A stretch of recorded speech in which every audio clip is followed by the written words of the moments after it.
Digital Capabilities Group to do for you.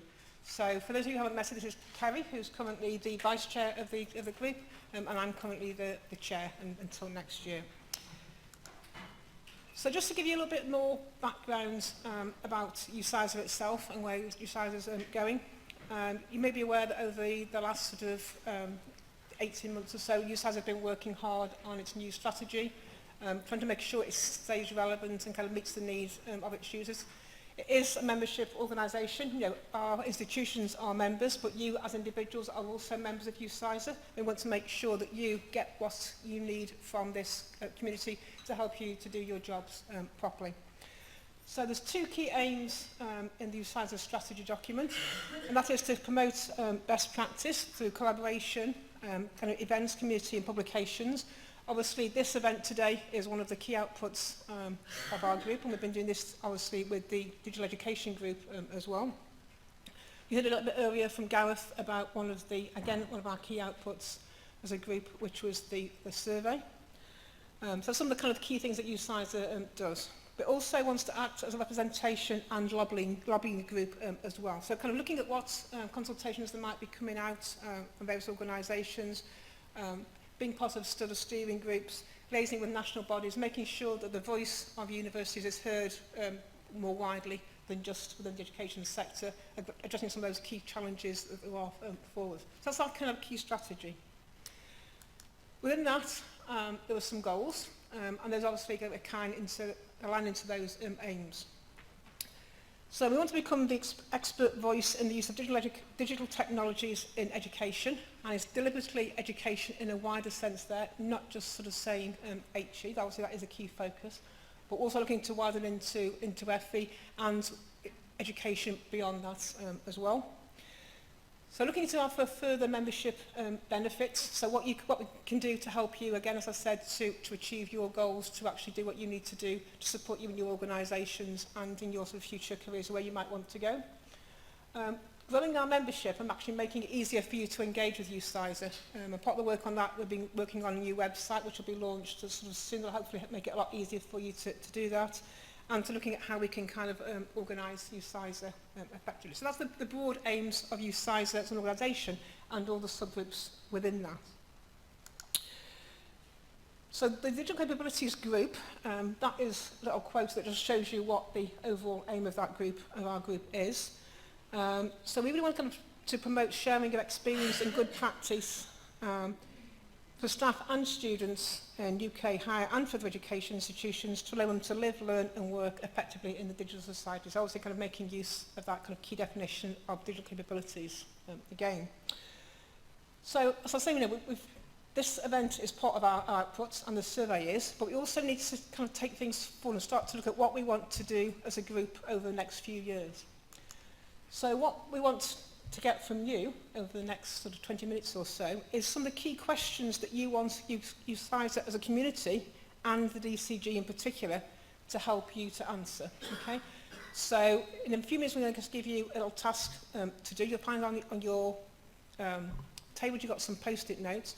So we want you to kind of think about what questions have you got. We did debate whether we'd ask you just to identify your key concerns, but we thought that would probably be a bit more broad. So we want you to be quite precise if you can and actually think about what are the questions that are actually challenging you, confusing you, what do you actually want from us as a group. So, little activity, and I think we've got a good 10 minutes for this, okay? So if you could have a discussion on your tables, use those post-it notes to jot down any questions that you've got, okay? Anything that you might cover from our group, from the DEG, from the wider UCISA groups. And then what we were doing is each group will ask you to identify one top question out of those that you've identified to feed back to us over the next sort of 10 minutes. So, okay, over to you. Please let us know what you want and make some notes on your post-its. Ongoing discussions, but we are quite tight for time, so it is now feedback time. So Kay will be coming around each table just to get the top question from each one to feed back to us. And then the rest of your bits of paper we're going to collate together and kind of take away and try and put them together in some themes and add them to our plans for next year. So, across to Kerry. So, shall we start with the table at the front here? So would you like to share with us what your top question is? So, we'd like to ask you, Sizer, could they start to focus a little bit more on the ethics of the use of technologies, particularly when we look at data and artificial intelligence and smart technology? Okay. A lovely easy one there, thank you, Elaine. So, what have we got from this table? Jim, have you been voluntold you're going to speak for us? We didn't choose the top one, so I'm Okay, choosing. you choose it. Yeah.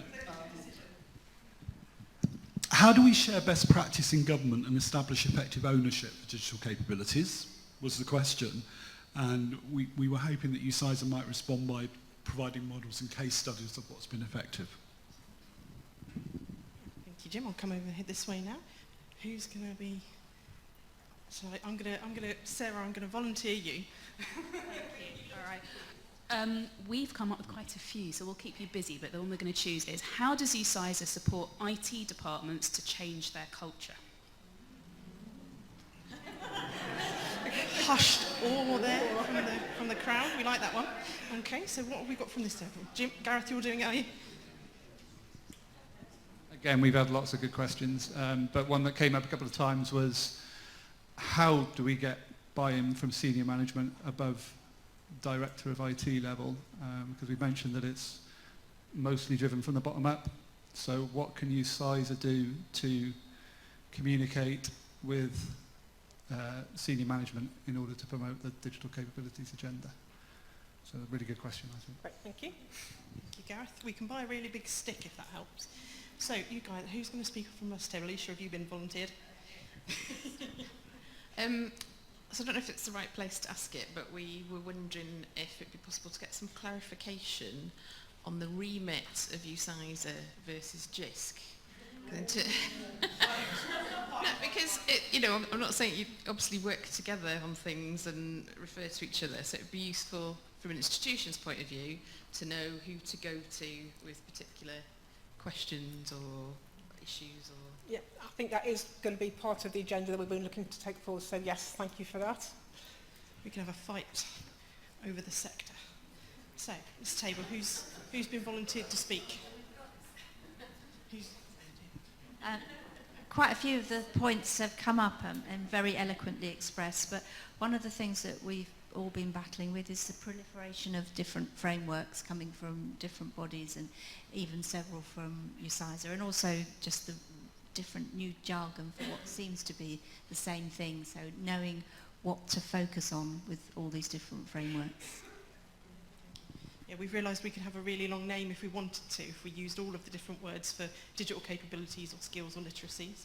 So who's going to read from this table? Nettie, is it you? Okay, so we weren't really working on a question, but I've ended up just bringing one out there. Oh my goodness. How can institutions work together to authenticate open badges? So it's like following on from what Gareth was saying about one of the recommendations from the survey, because we realise, that it'd be good to have input from employers, also students, and obviously staff, and about the actual content of the badges and the authentication. Thank you, Betty. This table. We talked about having a buddy system for when we're looking to implement specific systems or processes, as well as case studies. It would be quite useful to be able to be buddied up with another institution that's a bit further along the road than you are, and see what they've implemented and what's worked, what hasn't worked. Brilliant, thank you.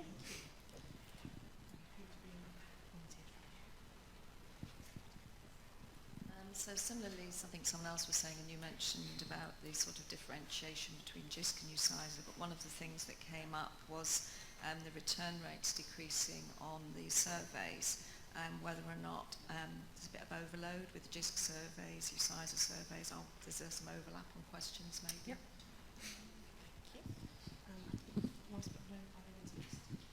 Last again.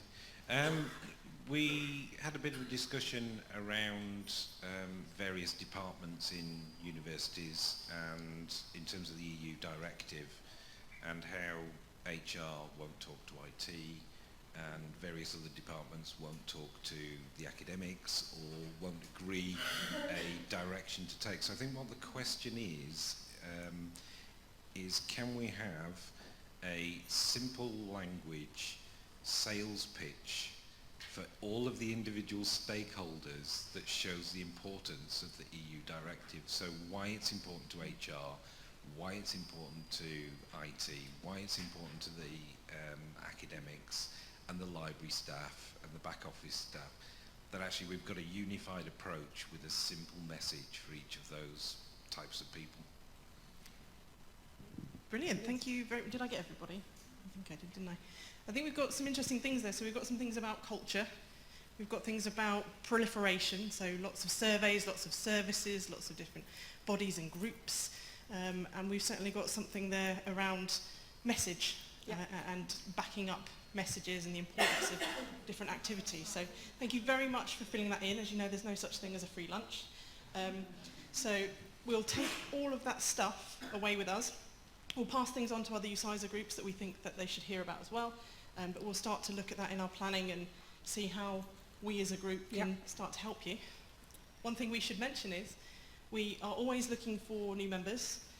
So the more members we have of the DCG group, the more we can do to help you as a community. It's a great way to sort of get to know people and network.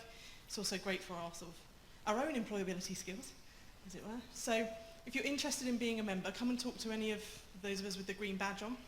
We can tell you all about what's involved, but please do consider membership and joining us and helping us to realise all of your great ideas. Yep, just one kind of final point. There is a Padlet there for the ideas you may have after today. On the way back home, you're just kind of snoozing on the train. If any more ideas come to you, there's the Padlet there as well. But there'll also be another question on the feedback survey from the event, just in case you have some other ideas after you've left here. We don't want to lose those as well. So yeah, do get in touch, and hopefully we'll see some more of you as members of the group fairly soon. So thank you very much.